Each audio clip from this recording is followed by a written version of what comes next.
আমরা একটি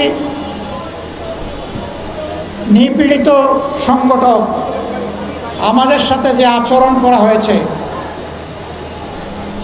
এই পাক ভারত উপমহাদেশে কারো সাথে সেই আচরণ করা হয়নি।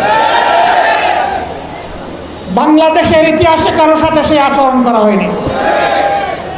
এক এক করে আমাদের 11 জন নেতাসহ হাজারো সহকর্মীকে হত্যা করা হয়েছে। এর পাশাপাশি হাজার হাজার সহকর্মীকে পঙ্গু করা হয়েছে, চাকরি ছাড়া করা হয়েছে, বাড়ি ছাড়া করা হয়েছে, বাড়িঘর বুলডোজার দিয়ে ভেঙে দেওয়া হয়েছে, সবগুলো অফিস বন্ধ করে রাখা হয়েছে, আমাদের প্রতীক কেড়ে নেওয়া হয়েছে।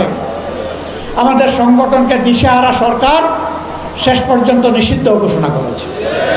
বলেন, এটা আর কারো প্রতি করেছে? কোনো কালে করেছে? কারো প্রতি এটা হয়নি। কিন্তু যখন 5 আগস্ট বিপ্লব হয়ে গেল, আমরা সিদ্ধান্ত নিলাম এই মজলুম সংগঠনকে এই সবার আগে এগিয়ে আসতে হবে, এই সমাজের পক্ষে মানুষের কল্যাণের জন্য, শান্তি শৃঙ্খলা ফিরিয়ে আনার জন্য।